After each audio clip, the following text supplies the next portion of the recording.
yang mana sama kita semua tahu kalau ini bulan Sya'ban. Bulan Sya'ban yang mana sebulan lagi sudah masuk dalam bulan Ramadan.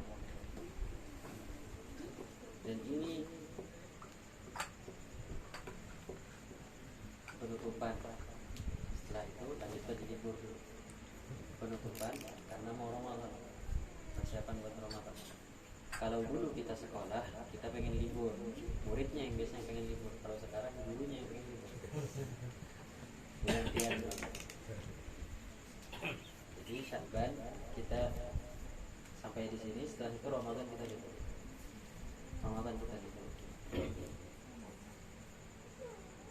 Bismillahirrahmanirrahim. Dalam kitab Fawaidul Mukhtarah ini membahas tentang bulan Sya'ban.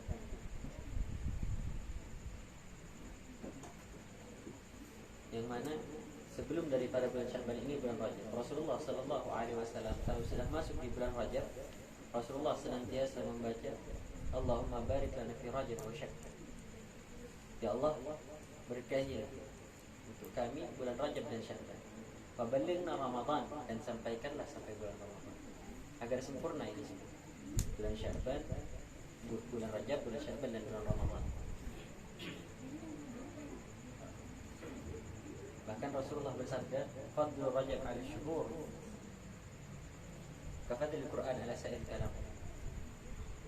Bulan Rajab ini di antara bulan-bulan yang lain sama seperti kemuliaannya kalam Allah Al-Qur'an daripada perkataan orang-orang lain. Jadi sangat mulia bulan Rajab. Lalu setelah itu Rasulullah melanjutkan sabdanya, "Wa fadlu Sya'ban 'ala sa'ir syuhur kafadli 'ala sa'ir anbiya." Kemudian bulan Sya'ban, kemuliaannya bulan Sya'ban kata Rasulullah sallallahu alaihi wasallam sama seperti kemuliaanku di antara para nabi.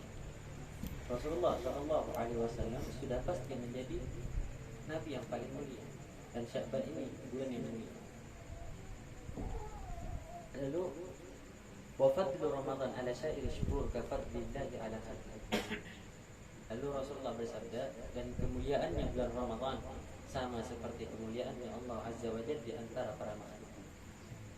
Jadi dari bulan Rajab sudah mulia, bulan Sya'ban lebih mulia lagi, dan bulan Ramadan lebih mulia lagi.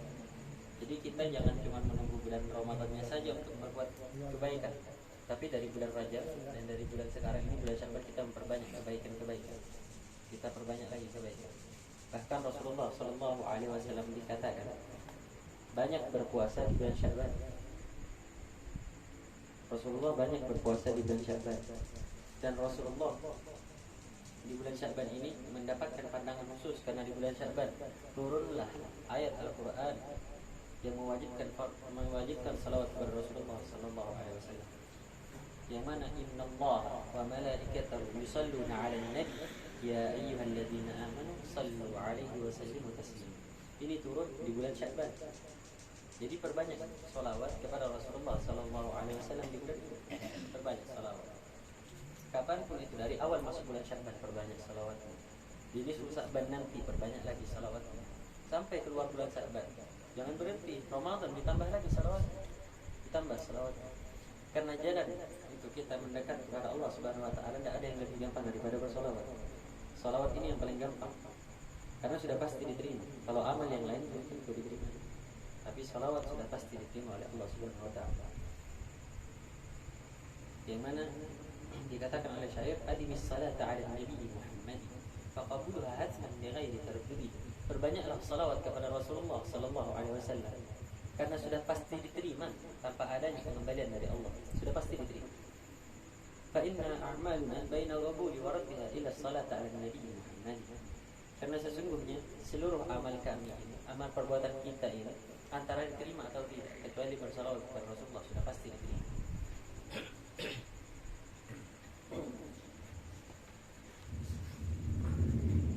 Di sini dikatakan oleh Ibn Abi Saif Al-Yamini, beliau berkata, "Inna syahr Sya'ban syahrus salah 'ala nabi."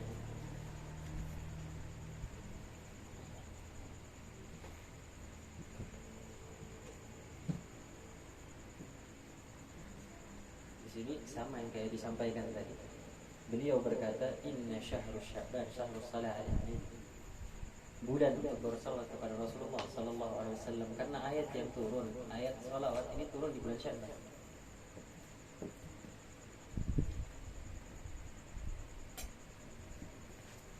Dan perbanyaklah bersalawat kepada Rasulullah dengan sigah apapun, dengan ucapan yang seperti apapun juga. Perbanyak bersalawat kepada Rasulullah Sallallahu Alaihi Wasallam. Bersalawat dibanyakan, bersalawat dibanyakan. Salawat itu mempermudah segalanya. Kita punya hajat, kita bersalawat. Kita pengen sesuatu sama Allah Subhanahu Wa Taala, bersalawat.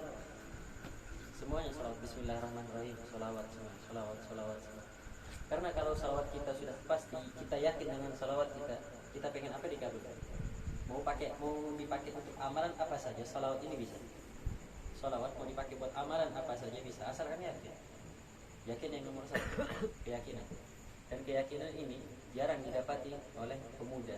Yakin ini yang sering yakin orang tua. Keyakinan orang tua tidak bisa diganggu-gugat. Orang tua kuat ya, keyakinan orang tua. Jadi pernah diceritakan ada seorang imam yang bernama Fakhrul Razi. Imam Fakhrul Razi ini imam yang sangat luar biasa. Beliau ahli tafsir luar biasa. Banyak mengislamkan orang-orang kafir. Sampai punya tafsir syarah Al-Quran itu banyak. Jadi ketika beliau ingin berjalan pasti banyak pengikutnya. Jalan itu kalau sudah beliau mau lewat, jalan itu dibukakan. Jalan itu dibuka, dilebarkan jalan buat imam ini lewat. Pas jalan itu dibuka, ada satu nenek-nenek, ada satu wanita tua yang dia tidak mau pinggir, tidak mau ke pinggir, tetap di tengah-tengah jalan, tetap di tengah-tengahnya, tidak mau ke pinggir. Kata beliau, kata santri-santrinya, wahai nenek, wahai ibu, apakah engkau tidak ingin ke pinggir dulu? Ke pinggir, karena imam kita mau lewat. Ditanya, siapa imam? Kata santrinya, imam kami Fakhrul Razi, orang yang bisa memberikan dalil, seribu dalil tentang adanya Allah Subhanahu Wa Taala. Kata nenek-nenek, apakah adanya Allah perlu dengan bukti? Kata beliau, apakah adanya Allah perlu dengan bukti? Bukankah adanya kotoran hewan menunjukkan bahwa ada hewan sebelumnya? Bukankah ada yang injak kaki menunjukkan ada orang yang lewat sebelumnya? Jadi sangat heran bagi seseorang yang masih bertanya di mana Allah. Tidak masuk di akal pertanyaan ini. Tidak masuk di akal. Allah Subhanahu Wa Taala itu tidak bisa kita bayangkan. Karena pada dasarnya seseorang hanya bisa membayangkan apa yang dia lihat. Bisa membayangkan apa yang dia lihat. Membayangkan ikan karena pernah lihat, dia tahu bentuknya ikan. Membayangkan bulan, bisa membayangkan bulan karena pernah melihat bagaimana. Tapi ketika ditanya bagaimana Allah, dia tidak akan bisa membuktikan, tidak bisa memberitahu bagaimana bentuknya karena masih belum pernah melihat Allah Subhanahu Wa Taala. Lalu nanti setelah kita meninggal, kenikmatan yang sangat besar yang akan kita dapatkan ketika seluruh umat manusia yang masuk ke dalam surganya Allah, akan Allah izinkan untuk melihat beliau. Kita semua akan diizinkan untuk melihat Allah Subhanahu Wa Taala secara langsung. Wujuhun nadhirah ila rabbiha nadhirah. Kan dikatakan dalam Al-Quran, kita akan melihat Allah Subhanahu Wa Taala secara langsung nanti. Dan ini kan kenikmatan yang sungguh luar biasa, yang mana dikatakan di dalam riwayat, setiap seseorang yang melihat Allah Subhanahu Wa Taala secara langsung, ketika dia kembali kepada keluarganya, dia akan kembali dalam keadaan semakin indah dan semakin tampan. Karena pada dasarnya, kalau seseorang itu memang tampan, rupawan, sempurna dia, kesempurnaannya itu akan menular kepada orang lain. Kesempurnaannya akan menular. Contoh simpelnya saja, kalau kita melihat ulama-ulama yang datang dari Tarim ke Indonesia, kita yakin kayak Habib Umar, pasti Habib Umar. Padahal cuma mirip, wajahnya aja mirip. Karena apa? Karena sering duduk dengan Habib Umar, ketampanan Habib Umar pindah ke dia, menular. Jadi wajahnya mirip-mirip semua. Kalau dilihat Habib yang ditarik mirip sama Habib Umar semua wajahnya. Mirip. Dan seperti itu pula, ketika kita sudah melihat Allah Subhanahu Wa Taala, ketampanan dan keindahan Allah akan Allah berikan kepada kita, sehingga kita kembali ke keluarga kita dengan wajah yang lebih indah lagi, wajah yang lebih indah lagi, wajah yang lebih rupawan lagi. Bahkan begitu pula yang dikatakan dalam riwayat Nabi Yusuf, Sayyidina Yusuf. Sayyidina Yusuf itu kalau kumpul sama orang-orang yang di sekitarnya itu jadi tampan juga. Jadi tampan juga. Mular ketampanannya Sayyidina Yusuf. Bismillahirrahmanirrahim. Lailatul Nisfi min Sya'ban hiya afdalul lail ba'da Lailatul Qadar. Dan di bulan Sya'ban ini perbanyaklah kita melakukan amal kebaikan, karena di bulan Sya'ban ini di bulan Sya'ban ini ada Lailatul Nisfi Sya'ban, malam nisfu Sya'ban. Mana di sini beliau berkatakan, Imam Abdul Qadir Al-Jailani berkata, malam nisfu Sya'ban adalah malam yang terbaik setelah malam Lailatul Qadar. Kalau malam Lailatul Qadar, kemungkinan banyak dari kita yang tidak dapat menemuinya, belum tahu kapan malam Lailatul Qadar. Karena kalau di sini malam, di Arab belum tentu malam, beda jamnya jauh. Kalau di sini malam, di Amerika siang. Perbedaan jam antara Indonesia dan Amerika 12 jam. 12 jam perbedaan, setengah hari. Jadi kalau di sini jam 12 malam, di sini jam 12 siang. Jadi belum tentu bisa Lailatul Qadar di sini malam, di Amerika bisa siang-siang. Jadi karena malam Lailatul Qadar kita belum tentu kapannya, makanya kita cari dari malam nisfu Sya'ban. Malam nisfu Sya'ban ini sudah jelas. Malam nisfu Sya'ban sudah jelas, dan insya Allah jatuhnya ini di bulan Maret, jatuhnya. Tanggal 7, malam tanggal 8. Itu nisfu Sya'bannya. Tahun ini malam nisfu Sya'ban. Kalau malam Lailatul Qadar wallahu a'lam. Malam kalau malam Lailatul Qadar wallahu a'lam. Dulu kalau Habib Hadrahnya masih hidup, Habib Hadrahnya yang sering ngasih tahu kepada kita kalau malam Lailatul Qadar itu jatuhnya kapan. Biasanya beliau yang ngasih tahu, Habib Hadrahnya yang memberitahu malam Lailatul Qadar. Dan ulama berkata malam Lailatul Qadar itu waktunya pendek malam Lailatul Qadar. Jadi kita berusaha dari malam nisfu Sya'ban nanti. Sebentar lagi kita mau bertemu dengan malam nisfu Sya'ban. Malam nisfu Sya'ban maghribnya baca Yasin 3 kali. Baca Yasin, buat baik. Kalau punya salah kita minta maaf sama orang. Jangan tunggu kita punya salah baru kita minta maaf. Jangan, itu sudah biasa. Minta maaf ketika berbuat salah itu biasa. Yang luar biasa itu meminta maaf kepada orang yang menzalimi kita. Meminta maaf kepada orang yang mengganggu kita, itu luar biasa. Dan orang yang suka memaafkan orang lain walaupun dia dalam keadaan benar, Rasulullah sangat cinta sama orang-orang yang seperti itu. Rasulullah sallallahu alaihi wasallam mencintai umatnya yang suka memaafkan satu sama lain. Yang suka memaafkan, karena kata Rasulullah sallallahu alaihi wasallam, la yu'minu ahadukum hatta yuhibba li akhihi ma yuhibbu li nafsihi. Kata Rasulullah, tidak akan sempurna keimanan kalian sehingga kalian mencintai saudara kalian sebagaimana kalian mencintai diri kalian sendiri. Kita cintai saudara kita sesama muslim. Kita cintai saudara kita sesama muslim, kita maafkan kalau dia punya salah, kita bantu hajatnya, kita mengucapkan salam ketika bertemu dengannya, mengucapkan salam. Salam itu tidak usah diganti-ganti yang lain. Yang namanya assalamualaikum, assalamualaikum, sapa. Kalau masih sesama muslim, assalamualaikum, tidak usah diganti yang lain-lain. Tetap assalamualaikum, assalamualaikum. Jangan selamat pagi.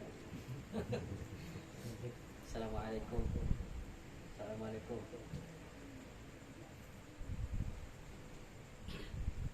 Begitu. Assalamualaikum. Ketemu sama orang, assalamualaikum. Kalau mau disempurnakan tidak apa-apa, sempurnakan. Assalamualaikum warahmatullahi wabarakatuh. Tapi ingat, banyak dari ulama berpendapat kalau misalnya seseorang tadi mengucapkan assalamualaikum warahmatullahi wabarakatuh, tidak boleh cuma jawab waalaikumsalam. Dia harus menyempurnakan jawabannya dengan waalaikumsalam warahmatullahi wabarakatuh. Kalau jawabnya lebih tidak apa-apa, tapi kalau mengucapkan yang pertama tadi yang jadi patokan. Jadi kalau orang mengucapkan assalamualaikum, jawab waalaikumsalam tidak apa-apa. Tapi kalau orang bilang assalamualaikum warahmatullahi misalnya, kita cuma bilang waalaikumsalam, tidak boleh. Karena dalam Al-Quran disebutkan kalau ada orang yang mengucapkan salam kepada kita, kita jawab sama sepertinya atau lebihkan. Kalau orang bilang assalamualaikum, kita jawab waalaikumsalam warahmatullahi wabarakatuh, tidak apa-apa, bagus. Pahalanya besar. Pahalanya besar. Jadi biasakan assalamualaikum, mau dilebihkan tidak apa-apa. Waalaikumsalam, assalamualaikum warahmatullahi wabarakatuh. Tidak apa-apa. Kepada orang-orang muslim saja, orang-orang muslim saja. Kalau orang kafir mengucapkan assalamualaikum kepada kita, kita jawabnya waalaikum saja. Waalaikum aja. Tidak usah pakai salam. Waalaikum. Dan jangan disingkat-singkat yang namanya salam. Tidak usah disingkat-singkat. Jangan askum. Apa askum? Tidak usah disingkat-singkat. Jangan disingkat-singkat. Yang penting assalamualaikumnya bagus, tidak apa-apa. WRWB nanti tidak apa-apa. Mau WRWB-nya gampang, karena WRWB itu tidak dibaca juga tidak apa-apa. Yang penting assalamualaikumnya sempurna. Tapi kalau sudah as, apa maksudnya as? Main kartu as. Kalau orang muslim FBB nggak usah dijawab, FBB udah apa? Nggak usah dijawab WRWB. As maksudnya apa? As. Harus assalamualaikum. Walaupun cuma di chatting, di pesan, ya sudah tulis sempurnakan. Makanya stiker assalamualaikum itu simpen, ngasih ke orang jawaban. Stiker itu assalamualaikum apa segala disimpan. Assalamualaikum, waalaikumsalam. Disempurnakan jawab salam. Ingat menjawab salam itu wajib. Menjawab salam. Misalnya dibaca, menjawabnya dituliskan dibaca, menjawabnya Dibaca, asalkan dibaca dengan lafaz kita bisa wajib menjawab. Iya. Sama kayak tulisan sholawat. undangan biasanya. Jadi Undangan. kalau dia tulisannya ada di lampiran saja, di lampiran tidak wajib. Tapi kalau misalnya dipesan karena komunikasi, pesan itu sama kayak komunikasi, sama kayak berbicara, hanya saja tidak bertatap wajah. Jadi kalau dipesan wajib menjawabnya. Tapi kalau di lampiran, di kertas, di surat lain lagi. Lain lagi.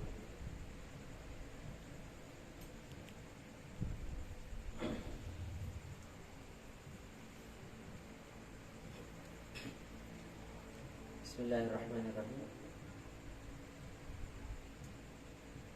Di sini dikatakan Imam Asy-Syuki mengatakan anna lailatul nisfi min Sya'ban tukaffiru dzunuba sanah. Malam nisfu Sya'ban itu dapat mengampuni dosa 1 tahun. 1 tahun mengampuni dosa 1 tahun. Wa lailatul jum'ah tukaffiru dzunuba usbu'. Dan kalau malam Jumat itu bisa mengampuni dosa kita selama seminggu yang lalu. Seminggu yang lalu kalau kita sholat Jumat, memperbanyak amal baik di malam Jumat, baca surah Kahfi, melakukan segala sunnah yang telah Allah tentukan kepada kita, itu dosa kita yang seminggu yang lalu insya Allah Allah ampun. Wa lailatul qadar tukaffiru dzunuba beramal.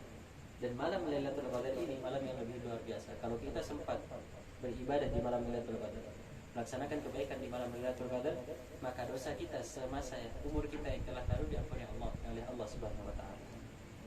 Luar biasa balasannya kalau kita sempat mengamalkan malam Lailatul Qadar. Bahkan ada satu amalan di malam nisfu Sya'ban ini yang dilakukan oleh Rasulullah sallallahu alaihi wasallam. Di mana amalannya ini yang dilakukan riwayat dari Siti Aisyah radhiyallahu anha, anna Allah anzala ila as-sama'i dunya fa yawfil akhir adad sya'r ghanam bani Kalb. Di sini kata Siti Aisyah, di malam nisfu Sya'ban Allah Subhanahu wa taala mengampuni dosa banyak daripada dosa-dosa hamba-Nya. Banyak daripada dosa-dosa hamba-Nya. Hanya beberapa orang yang tidak diampuni dosanya di malam nisfu Sya'ban. Pertama, orang yang kurang ajar dengan orang tuanya. Seorang anak yang kurang ajar dengan orang tuanya, ini tidak diampuni dosanya Allah. Seorang anak yang kurang ajar dengan orang tuanya. Seorang wanita yang melawan dengan suami, itu tidak diampuni. Lalu orang yang celananya lebih panjang daripada mata kaki atau pakaiannya lebihi mata kaki, jadi terlalu turun sampai ke bawah, seakan-akan dia orang sombong. Musbil izar biasanya, orang yang menurunkan sarungnya sampai dia menyentuh lantai sarungnya, atau celananya sampai menyentuh lantai, dilipat ataupun dipotong. Beda ya, orang yang pakai baju kepanjangan dengan niatan mau dipakai untuk tahun depan, itu tidak apa-apa. Tapi kalau dia pakai itu untuk sombong, ini yang bahaya, ini yang tidak boleh. Karena pernah diriwayatkan Rasulullah Sallallahu Alaihi Wasallam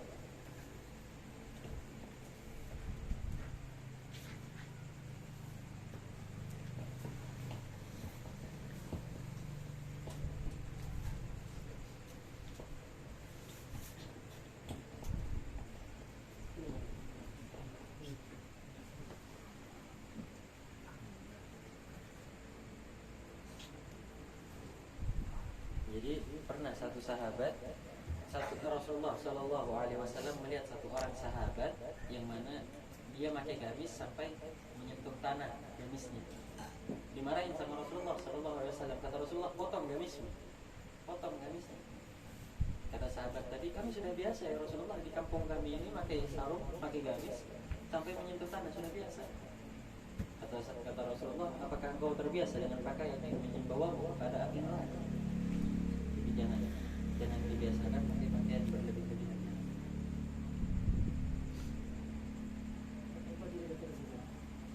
Apakah engkau terbiasa dengan hal-hal pakaian yang membawamu kepada api neraka? Bismillahirrahmanirrahim. Lalu di sini diriwayatkan oleh Sayyidina Ali karamallahu wajhah. Beliau berkata, "Qala ra'aitu Rasulullah sallallahu alaihi wasallam fi lailatin nisf." Aku melihat Rasulullah sallallahu alaihi wasallam di malam nisfu Sya'ban. Qama fa shalla 14 rakaat. Rasulullah sallallahu alaihi wasallam salat 14 rakaat. 14 rakaat. Imam Ali melihat Rasulullah salat 14 rakaat. Kemudian setelah salat, kata Imam Ali, "Tsumma jalasa ba'da al-faraq faqara'a ummul Qur'an wal ikhlas wal mau'izatain kull suwar 14 marrah." Lalu kemudian kata Imam Ali karamallahu wajhah, setelah Rasulullah selesai dari 14 rakaat salatnya, Rasulullah itu duduk lalu membaca Al-Fatihah, lalu membaca Al-Ikhlas, lalu membaca Al-Falaq sama An-Nas. Mu'idzatain ini Al-Falaq sama An-Nas. Seluruh surahnya dibaca sebanyak 14 kali. Setiap surah tadi dibaca 14 kali. Al-Fatihahnya 14, Al-Ikhlasnya 14, Al-Falaqnya 14, An-Nasnya 14 kali. Wa ayatul kursi marrah. Kemudian membaca ayat kursi 1 kali. Di malam Sya'ban ya, salat 14 rakaat, lalu setelah salat membaca Al-Fatihah, membaca Al-Ikhlas, membaca Al-Falaq, membaca An-Nas 14 kali. Setelah selesai dibaca itu semua, membaca ayat kursi 1 kali. Membaca ayat kursi 1 kali. Lalu membaca laqad ja'akum rasulun min anfusikum azizun 'alaihi ma 'anittum harisun 'alaikum bil mu'minina raufur rahim. Baca itu. Sama Imam Ali setelah Rasulullah sallallahu alaihi wasallam selesai daripada salatnya, qala ra'aitu min sunnah. Falamma faraq sa'altu amma ra'aitu min. Kata Imam Ali, "Ya Rasulullah, mengapa engkau melakukan hal ini?" Ditanya sama Imam Ali. Kata Rasulullah sallallahu alaihi wasallam, "Man sana'a misla alladhi ra'aita kana lahu ajru 20 hajjan mabrurah." Kata Rasulullah sallallahu alaihi wasallam, barang siapa yang melakukan seperti apa yang aku lakukan tadi, maka pahalanya sama seperti orang yang melakukan haji mabrur sebanyak 20 kali. Haji mabrur. Lalu Rasulullah bersabda di hadis yang lain, "Wal hajju mabrur laisa lahu jazaa illa jannah." Dan barang siapa yang melakukan haji dan haji yang diterima oleh Allah Subhanahu wa taala, haji mabrur, maka tidak ada balasan yang dapat mengimbanginya kecuali diberikan surga oleh Allah Subhanahu wa taala. Jadi balasannya luar biasa. Balasannya kalau melakukan hal tadi, balasannya sama seperti orang yang haji mabrur sebanyak 20 kali. Orang yang haji mabrur sebanyak 20 kali. Kalau orang sebagai laki-laki tidak bisa melakukan haji, paling tidak kita mengamalkan yang seperti ini. Bagi wanita lebih gampang lagi. Seorang wanita jika ingin mendapatkan pahala yang sungguh luar biasa di sisi Allah, pahala yang sungguh luar biasa, hitungannya sama seperti berjihad, sama seperti haji, sama seperti umrah, adalah hormat kepada suaminya. Melakukan perintah apa yang telah diperintah oleh suaminya, selama perintah itu masih di jalan yang benar. Itu pahalanya Allah berikan pahala seorang istri yang taat kepada suaminya sama seperti haji mabrur. Apa cuma sampai di situ pahalanya? Enggak, masih ada lagi kata Rasulullah sallallahu alaihi wasallam. Wasiyam 20 sanah makbulah, dan pahalanya orang yang sholat 14 rakaat tadi sama mendapatkan pahala apa lagi? Mendapatkan pahala orang yang berpuasa selama 2 tahun berturut-turut dan seluruh puasanya diterima. Orang puasa 20 tahun berturut-turut dan puasanya diterima oleh Allah. Fa in asbaha sha'iman kana siyamu 60 sanah madiyah. Kalau kebetulan orang tadi di nisfu Sya'ban tadi dalam keadaan berpuasa, maka puasanya tadi dihitung selama 60 tahun puasanya.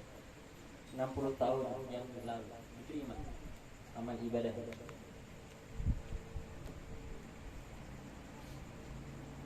Wasitin di sana Ustaz bilang 60 tahun yang lalu puasanya dan 60 tahun yang akan datang. Tapi ingat, bukan berarti tahun depan nggak usah puasa lagi, bukan. Beda. Sama nanti kalau biasanya di Ramadan ini ada sholat Jumat, sholat qada biasanya. Ada sholat di akhir Ramadan itu sholat Jumat, sholat qada biasanya. Jangan diartikan itu untuk mengganti sholat tahun lalu yang sudah bolong, bukan. Yang telah lalu ya kita qada, tetap wajib. Hanya saja biarkan pahalanya menutupi sholat-sholat yang tidak kita lakukan di sholat Ramadan tadi. Ada pada Jumat. Qada Jumat. Qada Ramadan, bukan qada sholat Jumatnya, tapi qada di Jumat terakhir bulan Ramadan. Qada 5 waktu. Sholat qada 5 waktu hanya di masjid-masjid tertentu biasanya ada. Kalau di Banjar ini baru-baru ada sedikit tempatnya ya.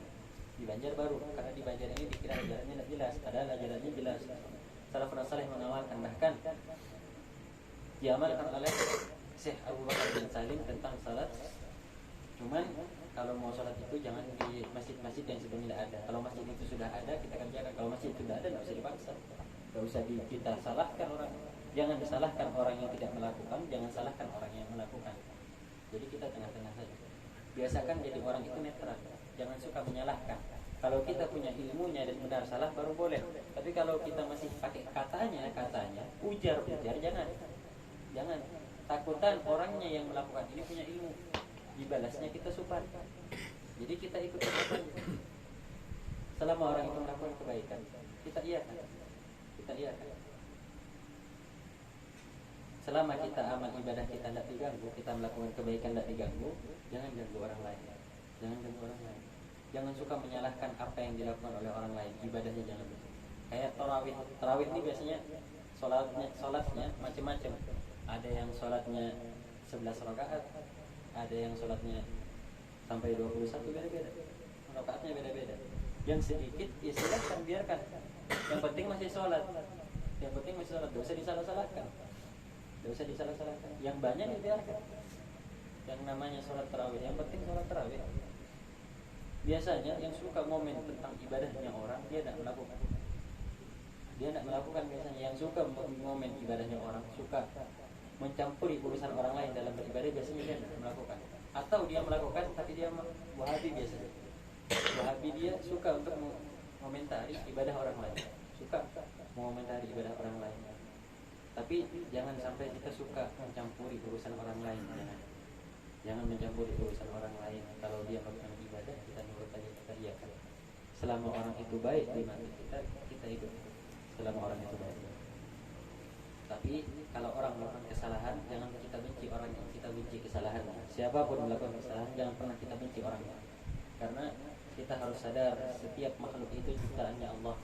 Kalau kita membenci makhluknya Allah, sama seperti kita membenci penciptanya. Jadi kita jangan sampai membenci saudara kita yang sesama muslim. Jangan benci. Kita benci sifatnya saja. Siapapun itu, kalau melakukan keburukan, kita benci sifatnya. Jangan kita benci orangnya. Sampai sini ada pertanyaan?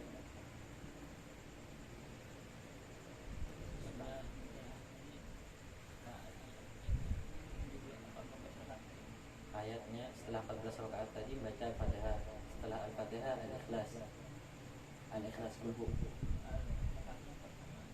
Oh, yang rakaat bacaan dalam sholat barang aja. Bacaannya itu barang aja.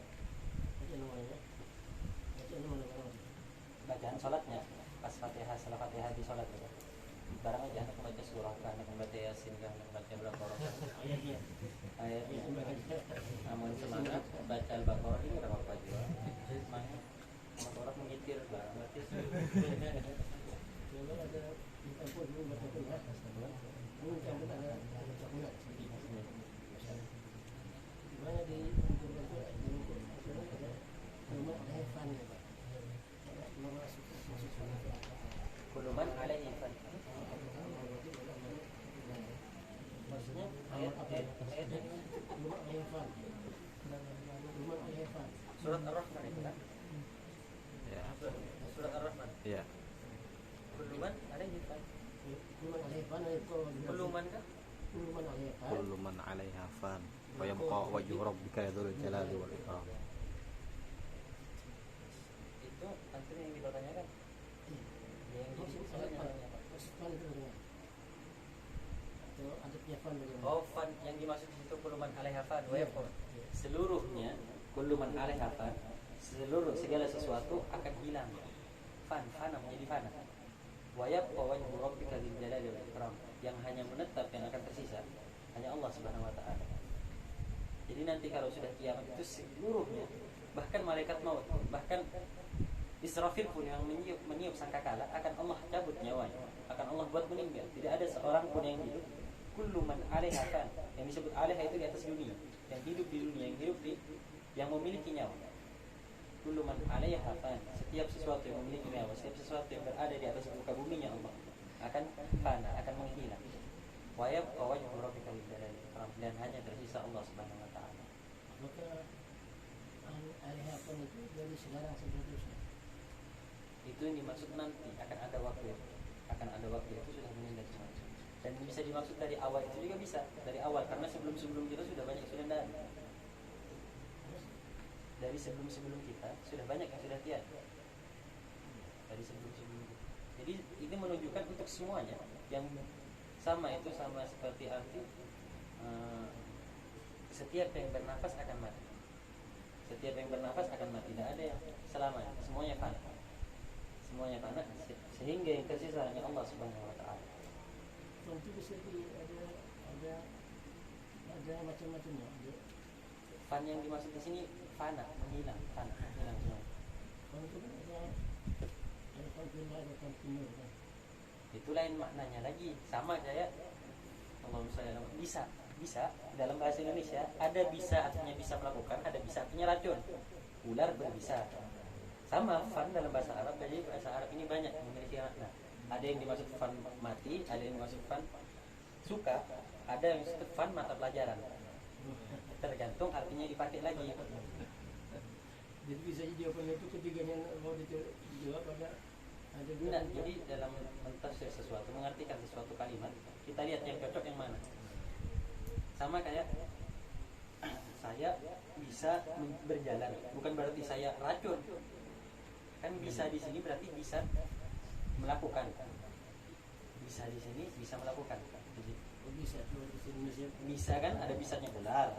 Ada bisa ya bisa artinya bisa. Nanti kalau nggak Nah, yang dimaksud fan itu artinya banyak juga, bisa tiada, bisa suka, bisa mata pelajaran.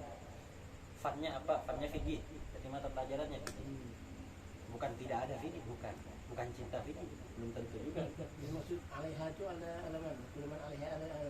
Al-ard dunia. Terus sekarang kan al-ard. Terus sekarang itu apa? Fannya itu bukan dari sekarang.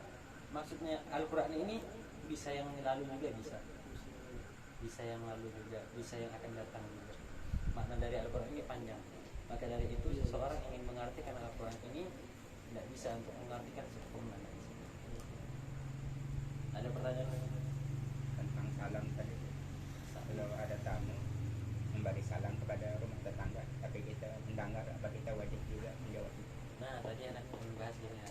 Kayak misalnya nih, ada orang lewat nih, bilang assalamualaikum, kan wajib menjawab nih. Masa seberataan menjawab abud?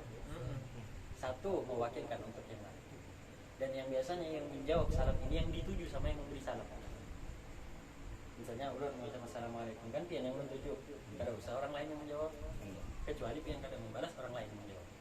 Kalau seandainya di rumah itu pada ada orangnya, terpaksa kita yang mendengar menjawabnya. Kalau mau dijawab tidak apa, dijawab tidak apa, dijawab.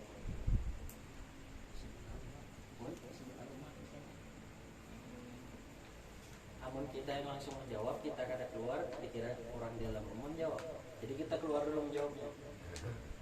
Boleh aja kita jawab lah. Boleh, asalkan jangan langsung setelah panggilan pertama. Jangan setelah langsung yang pertama, jangan. Sudah sekali dua kali sudah. Sudah 2 kali, 3 kali hanyar kan tidak. Ya kan sini biasanya kalau orang berseruan, Iya. orang mau acara-acara itu kan berseruan.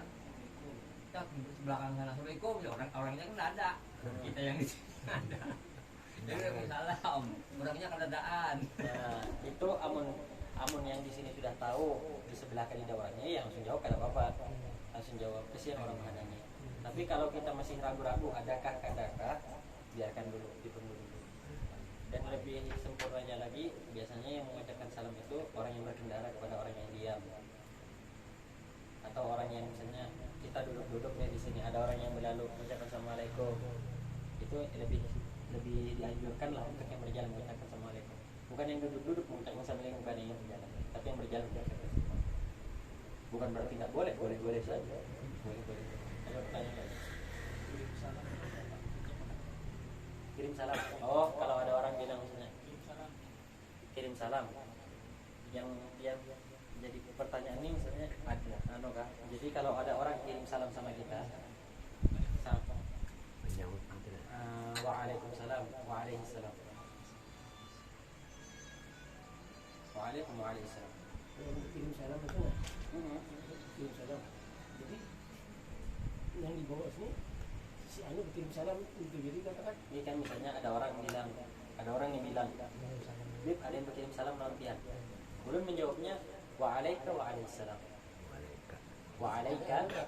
kalau assalamualaikum kan kirim salam aja. Iya, kirim salam kan? Ya, karena yang dalam Islam ini dikatakan salam, apa yang dikatakan salam? Kalau bukan assalamualaikum. Jadi jawabannya itu. Atau di Arabnya, ya Habib, bulan yusalim alaik wa'alaihissalam. Alaika, jadi kayak wa'alaikum, wa'alaihim salam, wa'alaihissalam. Diganti pakai hi nanti. Kalau laki-laki hi, kalau perempuan ya sama sih. Sama, karena akhirnya laki-laki sama perempuan sama. Cuman beda dia hurufnya nanti yang Dia membaca. perempuan si alaika juga. Kalau di depannya perempuan, Iya. alaiki. Alaika. Tapi kalau perempuannya tidak ada, kan tetap hi juga deh. Tetap hi juga. Alaiha. Alaiha salam, ya betul, alaiha. Iya, itu kalau domirnya lain. Alaiha salam kalau perempuan. Kalau yang kirim salam. Jadi alaika wa alaiha salam. Sama kayak kita biasanya baca hadis yang diriwayatkan oleh Siti Fatimah radhiyallahu anha, alaiha salam. Biasanya gitu. Alaiha salam. Atau Siti Maryam, kita membaca Siti Maryam alaiha salam. Kalau laki-laki alaihi salam, kalau dua alaihimussalam. Ada pertanyaan lagi? Kalau ada, wabillahi taufiq wal hidayah. Wassalamualaikum.